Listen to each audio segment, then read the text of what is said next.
My name is Manuel Olariu. I'm the founder of Deep Venture DAO. I'm incubating different research collectives working at the intersection of blockchain and space science. I'm also one of the executive team members in Copernic space. We are building marketplaces for real-world space assets. So if you want to have access into payload opportunities, satellite imagery, and experiments in space, let me know. And today, I will tell you about how we are growing the DeSci ecosystem with different funding mechanisms, also together with Gitcoin. This is a bottom-up, community-driven effort. And yeah, let's jump right in. So this is me, as you can see. I'm part of Gitcoin and the Green Pill network, doing a lot of, again, public goods funding stuff. And the DeSci ecosystem right now exactly looks like that. So we have like different companies, different organizations capturing like different segments in the market. We have a lot of like DeSci infrastructure providers who are working on putting academic papers on chain, putting IP on chain. We have different focused DAOs that are looking on industry applications and biotechnologies and space science and engineering, all the hard tech focused areas and beyond. And then it's also about, all the token incentives and the incentive structures that we have right now and how we can map this out pretty much in Web3 and crypto markets. So as you might know, because we are on the DeSci stage here, we had the year of open science last year. So the biggest research institutions of our time, such as NASA and CERN, announced that we need to break even when it comes to open science. So they really did a lot of engagements and events to onboard more open scientists into the ecosystem. And these working groups that emerged out of the accelerating the adoption of open science event series were pretty much identifying like 3 major topics that we need to tackle in open science. And these include incentive structures. So how do we want to incentivize open scientists to contribute in an open manner, share their data, share their knowledge, and onboard more people to the knowledge transfer? How can we map out different policy frameworks so that we can onboard institutional investors and governmental agencies to take open science seriously and also pave the way without a lot of bureaucracy so that we have more engagements all across the globe for open science. And third thing was, how can we support more sustainable open source infrastructure so that we have more builders in the ecosystem building out tools for open scientists to thrive in nowadays environment. So these were the learnings from NASA and CERN. Check it out, accelerating the adoption of open science, definitely a key literature if you want to thrive in DeSci as well. So how can we use all the learnings from, again, the biggest R&D departments of our time into DeSci nowadays? So as you can see, there are different steps if we want to map out the learnings and also keep DeSci serious. And this is first of all incentives. So how do we want to bring more liquidity into the ecosystem? Where is it coming from? Traditional academia, crypto companies, crowdfunded, whatever. So there needs to be like money involved. This is like the low-hanging fruit, the obvious thing that we need to provide to make this effort a success. Then it's all about coordination. So what is the overarching governance, the governance structures between different DeSci orgs, between different communities, to make better decisions faster. And then last but not least, how do we want to distribute the money so that we can ensure on the technological level that there's an equitable distribution of funds globally for the people that need the funds the most. And then in the end, what is emerging out of it is public goods for science. So a public good is something that all the people all across the globe can access, can learn from, and leverage for their own activities as well. So how can we use crypto business models that are like right here, right now, nowadays, like just leverage them for sustainably funding the ecosystem growth in DeSci? First of all, we have the easiest thing you can think about. You have an NGO, for example, in Web2. You want to get some money in. You are finding people in the internet or in fundraising and charity efforts so that they can give you donations We have the same approach nowadays with crypto donations, with, for example, platforms such as Giveth.io. You can pretty easily create a donation page, share it in the web. It's kind of a Kickstarter for Web3. Then there is a fundraising vehicle called Hypercerts. So this is a spin-out activity from the founder of Gitcoin, Kevin Avoki, and a lot of protocol labs researchers that are looking on how can we map and measure and verify impact that people and communities all across the world create, and this is called Hypercert. So it's a three-sided marketplace where you have the impact creator, the individuals, the people who do the work on the ground, the individual scientists, people who clean up beaches or whatever. Then you have the impact validators, who are industry experts who are reviewing the creation of this impact for society. And then you have at the third wheel here the people who want to cross-fund these efforts. So people who see the proof of impact as a hypercert and then cross-fund all the activities that follow. Second approach how you can cross-fund also early stage DeSci project, it's called bonding curves. It's not a three-sided marketplace, but it's a one-sided marketplace. It's really a smart contract where whenever you put money into this pool of tokens, this contract gives you tokens in return. And whenever you sell these tokens, you get money out, but the tokens you hold back then are burned forever and nobody can access this. So this is ensuring the sustainability of funding models for these companies, leveraging augmented bonding curves. Then we have, typically speaking, I think you all know about crypto markets and tokens. This is also the case for DeSci. So we have different token launch pads where communities can decide to launch a token that is representing their mission, their vision alignment, and then you can list your token, your project affiliated token, on different decentralized exchanges, tapping into crypto markets and bringing more liquidity into your whole ecosystem as well. There are modes experimenting with retroactive funding rewards. So this is linked to, for example, if you have a project, an early stage DeSci project, you don't have a lot of investors in your bag, you don't have a token launched yet. So, but there are still people doing work on the ground to make it happen.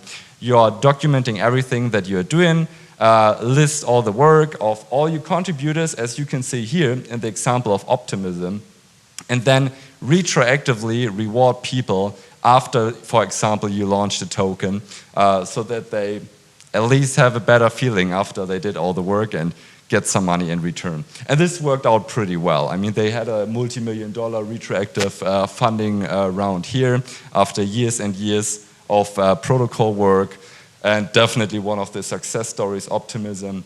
And then last but not least, what I'm also most excited about is all the work that Gitcoin is doing for, generally speaking, ecosystem distribution mechanisms for crypto funds. So they are working on Gitcoin grants. This is a quadratic funding protocol.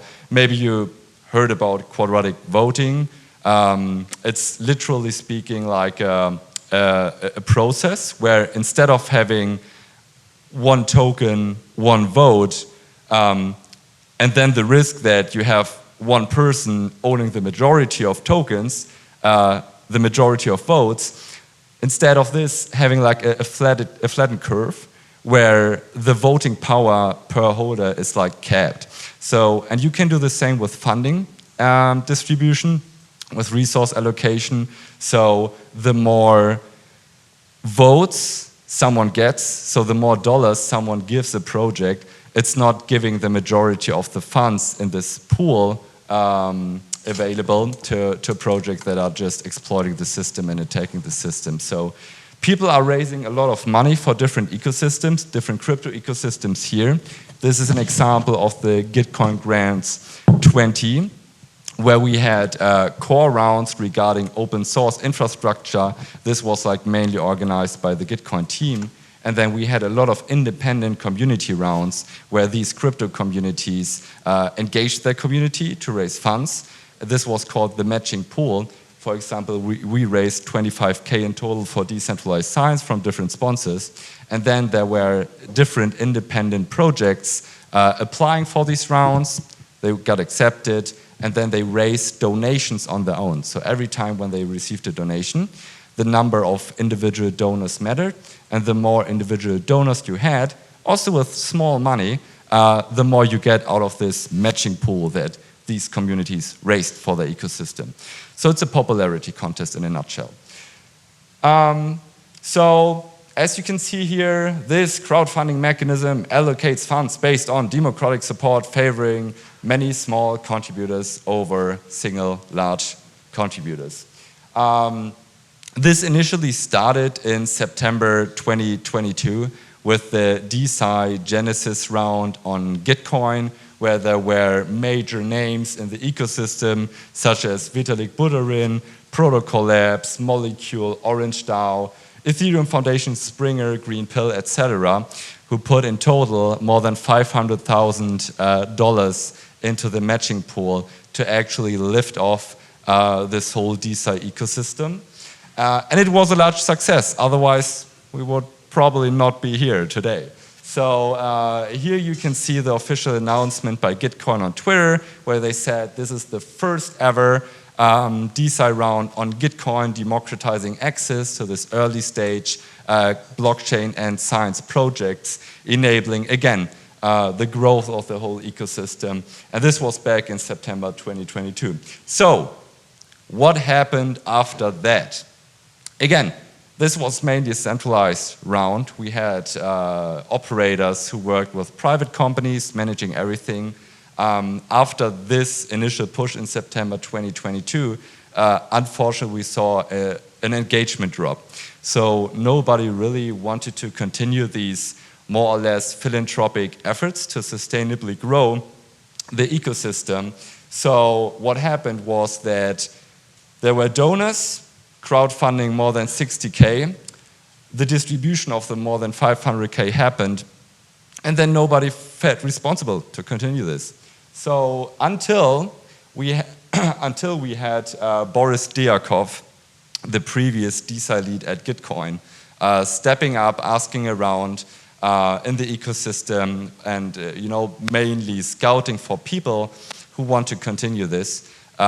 He did an election process to find people in the DeSci community on Gitcoin who wants to review incoming grantees so that we can assure a certain level of quality in the round, in the GG19, aka the Gitcoin beta round. And luckily enough, I was one of the stewards who got elected by the Gitcoin DeSci community to review all the grantees. Besides, a lot of other people, for example, Carolina from DeSci World, Yelani from DeSci World. Here today in Split, you can also find Josh from DeSci World, also a good friend of mine. And then we had other stewards who reviewed all the grantees, such as, again, Boris himself, and also Sarah Roos from Space Bio DAO and myself included. So this was pretty much the first community-driven bottom-up funding round where there was like no single institution owning this round and marketing the round, but mainly like, again, a grassroots approach in growing the DeSci ecosystem. We raised more funds from previous sponsors. We onboarded new sponsors such as MoonDAO with additional 25K on top. And then in addition to this, also the Green Pill China community that have an interest into public goods funding, especially in the DeSci space. And now they are known for their work with Uncommons as well. So in a nutshell, in this second DeSci round on Gitcoin, what happened was that in May 2023, so roughly 1 year ago, we raised 75K in total from, again, different sponsors. We had stewards in place who reviewed all the grantees in a decentralized manner. And then we had also the onboarding of grantees and donors as our focus to make this round a success. So we had 75K in total, more than 80,000 US dollars in crowdfunded capital for all these early stage DeSci projects, and more than 260 individual donors. And here you can see the visualization, so which projects received the most individual donations on top of the matching funds that they received out of the matching pool and the 75K that we raised. So, and then same challenge, who wants to continue this? Sometimes being a DAO contributor or a DeSci round operator, it's an unthankful job. But still, you know, we had funds available from the beta round, roughly 15K. And then over time, over the last 6 to 8 months, there were different independent community leaders in the DeSci ecosystem who stepped up, reached out to me, reached out to Boris, asking, hey, Manu, when will the next DeSci ecosystem growth round on Gitcoin be a reality? And yeah, luckily enough, I also found people such as Lana over there, who's also organizing the BlockSplit conference, Tomislav Mamic, also from BlockSplit, thank you, and also people such as Swift Evo from the DeSci Asia ecosystem, and Maria Goretti-Freitas from DeSci to organize everything ranging from co-marketing efforts with grantees and sponsors to, again, fundraising efforts, and then also, again, a steward election. So in this last GitCon 20, which officially ended, I think 4 weeks ago, we also, again, had this open election where, you know, anyone in the whole ecosystem can apply to become a Gitcoin DeSci steward to review grantees. And then we also saw a good engagement in our community. People applied, people voted for the most favorite proposals. And then we had people such as Rodo from Mesarif DAO. They are doing a lot of co-reef research. Tomislav was also one of the stewards to review grantees. We also had Bao from Archimedes Lever and Tuon from Uncommons and the Greenpeace China community. And then over the last, you know, couple of weeks and months, we mainly, again, onboarded grantees, had a good sponsor relationship with Research Hub and the public nouns community, and mainly engage also all the other rounds on Gitcoin to cross-pollinate between different rounds and build up partnerships from DeSci to decentralized AI, impact markets, and beyond. So in total, we had, again, as the second community-driven round, a matching pool of 25K, in total 29 projects who were eligible for this round on Gitcoin, and more than 290 individual donors raising 9K in crowdfunded capital for all these projects. So yeah, thanks to our supporters, operators, stewards, grantees and donors. This was a good, you know, good step forward into the right direction. And for the next steps for ecosystem growth, we are looking to measure impacts. So we do a lot of impact assessments for individual grantees, writing reports, engaging our sponsors, communicating with our sponsors so that we can ensure the sustainable funding of this whole ecosystem to thrive. In addition to all these different crypto business models that I showed you before, where people and projects can open up their achievements to a much broader market and have like an organic way of raising funds between just raising a token. And yeah, call to action to all of you. If you have a DeSci project, super early stage, it can just be an idea. Join the DeSci movement, check out what's going on when it comes to DeSci infrastructure if you're a developer, when it comes to open science incentive structures, sustainable open source, or also when it comes to all these different communities with different industry applications. Right now, the most dominant ones have a focus on biotechnologies, synthetic biology, I see my friends over there, women's health, as we heard before, but there are also a lot of space-focused DAOs who are like at the earliest stages, in total building on top of the successes and the fuck-ups of blockchain-enabled space companies that started out in 2016 and 2017, and now with more eyeballs on this whole DeSci narrative, we definitely have a future to reshape how DeSci can become one solution for the academic system to thrive, and again, realign incentives so that we can make it more equitable and, in the end, accelerate the adoption of open science. So thank you very much to all of you for listening to me today for this overview about the history of DeSci on Gitcoin and what's next for our ecosystem to thrive.